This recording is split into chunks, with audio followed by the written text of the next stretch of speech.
Hello, BookTube. I have some new arrivals for you.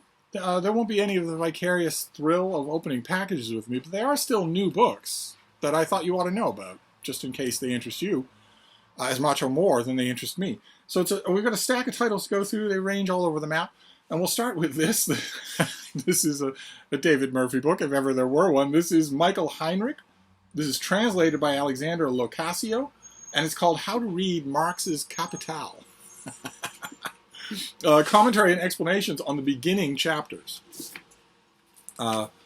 This comes out from Monthly Review. And the central concepts of Marx's Capital, such as abstract labor, the value form, or the fetishism of the commodities, can seem opaque.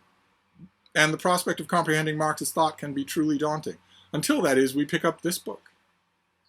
Suddenly, such seemingly gnarly chapters as the labor process and the valorization process and money or the circulation of capital become refreshingly clear, as the author explains just what we need to keep in mind when reading such a complex text.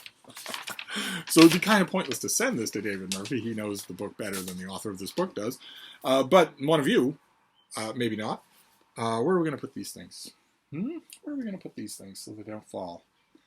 Ergonomics, always the problem here. Will that work? Maybe that will work. Then this next one is an author I really like. He wrote the Ibis trilogy. He wrote Gun Island. I find him worthwhile to read. He's a wonderful storyteller, whether he's writing fiction or nonfiction. His name is Amitav Ghosh, and this is the Nutmegs Curse. Parables for a Planet in Crisis. So what have we got here? Lots and lots of paperwork. No, we don't want that.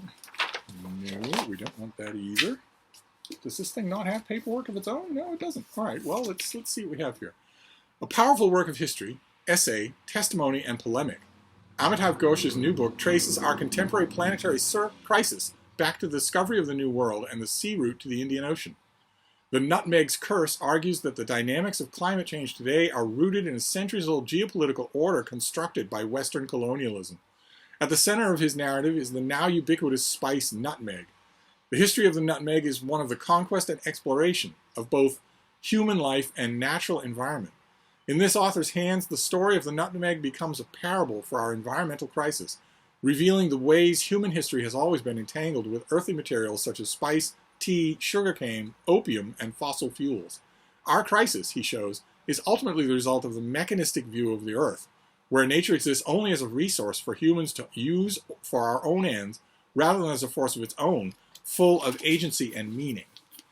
It sounds a little bit like, that's going to fall. A little bit like environmental flapdoodle, but I'm always pleasantly surprised by this author. It might sound unpromising at the beginning, but the book itself will be, I'm sure, really good. Then we have some YA, a little YA for you. This is by Kwame Ivory, and it's called The Problem with the Other Side. And it has a rather charming plot setup. Makes me want to read it. Let's see here.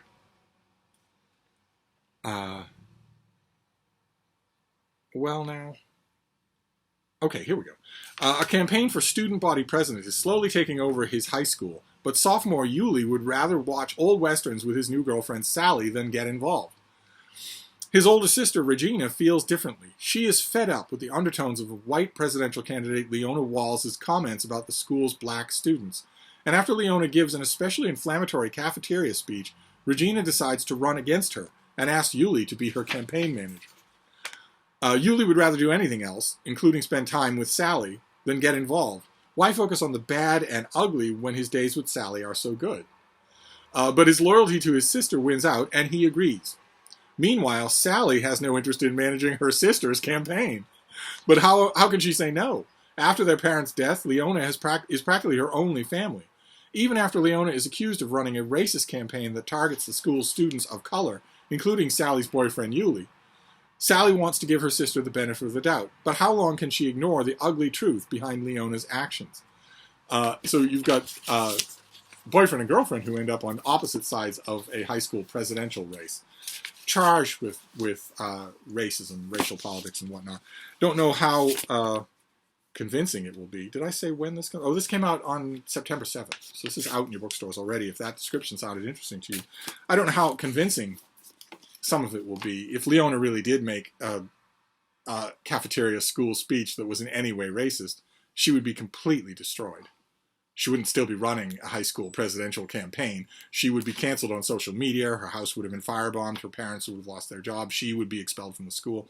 There aren't small consequences of that, unless the author Kwame Ivory is going to say that the high school is in some benighted part of southern Alabama or something like that. In most of the world, not only would every student's phone be out, which would cause Leona to silence herself, but even if she didn't silence herself, even if she was, for instance, a lifetime southern U.S. politician, the types that make openly racist statements all the time on camera, even if she didn't silence herself, there'd be huge consequences to pay. It wouldn't need Yuli's sister to shine a spotlight on it. But it could be that the author will have quite a bit of twists and turns to throw at me. Who is the author? He's a nattier dresser than I am, that's for sure. I couldn't pull that coat off. I was born in Bronx, New York, and raised in East Orange, New Jersey. Received a BA in psychology from Princeton and an MFA in dramatic writing from the New York University's Tisch School of the Arts. That's a pretty damn impressive resume. He's had a screenplay optioned by Hollywood storyboard artist Carl Scheffelman. He's a proud high school English teacher with over 100 students, teenage students who, on a daily basis, teach him just as many things as he teaches them. I hear that from all the best high school teachers. He loves lasagna and hates musicals. All right, bub, you've lost me. I, too, love lasagna, but are you mad? You can't hate musicals. Are you mad? Just today, I was reading the New Yorker. There's a cartoon in which a group of nuns are looking at a computer while a fourth nun runs around in the convent courtyard. And the caption is, "Only 300 followers? Maria's not an asset to the Abbey." And I immediately broke into song. I'd like to say a word on her behalf. Maria makes me laugh. And then it was off to the races with How Do You Solve a Problem Like Maria, and then the whole rest of the soundtrack. To Sound of Music doesn't like musicals. I'm going to forgive him. Just in case he's written a good book, I'm going to forgive him. Then we have a book, let's see here. This is nonfiction. This is by Peter Baldwin, but not that Peter Baldwin, I assume. And it's called Command and Persuade, Crime, Law, and the State Across History. You have a sword and the scales of justice there. Levels of violent crime have been in a steady decline for centuries, for millennia even. Over the past 500 years, homicide rates have decreased 100-fold. We live in a time that is more orderly and peaceful than ever before in human history. Why, then, does fear of crime dominate modern politics? Why, when we have been largely socialized into good behavior, are there more laws that govern our behavior than ever before? In this book, the author examines the evolution of the state's role in crime and punishment over 3,000 years. So, a big, ambitious study. And this comes out this week. It's out this week. It came out on the 5th, so it'll be in your bookstores if that sounds of interest. Then we have a creative book, Thames and Hudson. This is by Lauren Buckman, and it's called Make to Know, From Spaces of Uncertainty to Creative Discovery. And it puts forward the idea that one very valid kind of creativity is blind, doesn't have a plan in mind. Upending popular notions of innate artistic and visionary genius, and instead probing the event of discovery that happens through the act of making. This book explores the revelatory nature of the creative journey itself. In contrast to the classic tale of Michelangelo, who, quote, saw the angel in the stone, the artists, entrepreneurs, innovators, and designers featured in this book, from Chris Kraus to Frank Gehry to Zack Snyder, talk about knowing their work as they engage in the doing. So I find it hard to believe that anyone in this book that's profiled will be a writer, but maybe so, given the state of contemporary fiction that is pretty clearly pantsed from beginning to end. Maybe there will be a writer in here. I'll pounce on that chapter first. Then this next one comes out in November. Naturally, a subject close to Steve's heart. This is by Robin George Andrews, and it's called Super Volcanoes, What They Reveal About Earth and Worlds Beyond. And it is about volcanism. It is about volcanoes, both on Earth and everywhere else that they can be found. Volcanoes are capable of acts of pyrotechnical prowess verging on magic. They spout black magma more fluid than water, create shimmering cities of glass at the bottom of the ocean, and frozen lakes of lava on the moon, and can even tip entire planets over. This book offers a lively and utterly fascinating guide to those geologic wonders and explores how these eruptions reveal secrets about the worlds to which they belong. I, needless to say, am on board for this thing completely. I love the whole subject. Super volcano, of course, calls to mind the Yellowstone super caldera, a gigantic volcanic system underneath Yellowstone National Park and a huge amount of area all around it that is not just a volcano. You know, where you get like that. The Yellowstone supervolcano hasn't erupted in hundreds of thousands of years. And if it did, it would almost certainly end all technological life on Earth.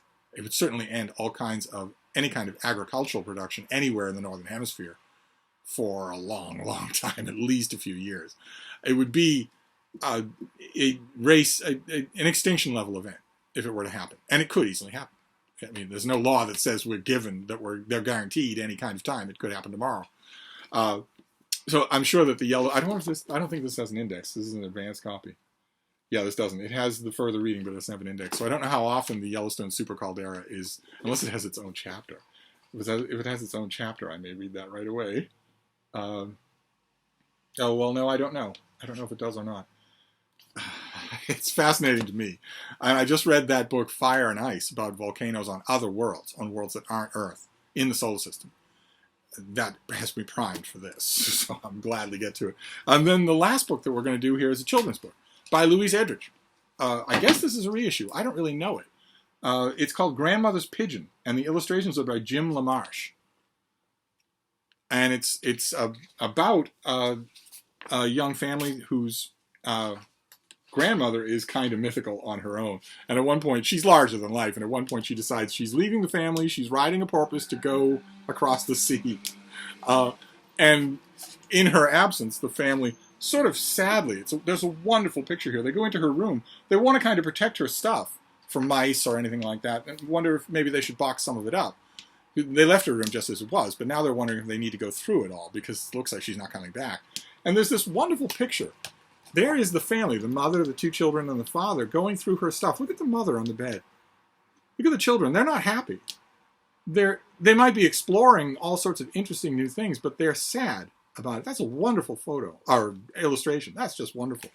And I read the book. I know the story of Grandmother's Pigeon now, and I really, really like it. I really, really enjoyed it. And I think, did the paper for this thing drop? Yes, it did. Do we have a date on this? No,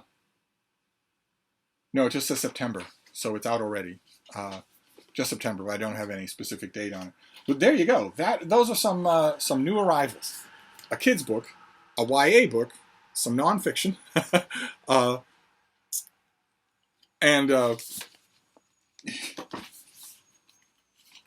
Amitav Ghosh. And also a guide to Marx's Das Kapital, if you need such a thing, for your Victober plans. I'm going to wrap this up for now. Those are some new releases, but I'll be back. Thank you, BookTube.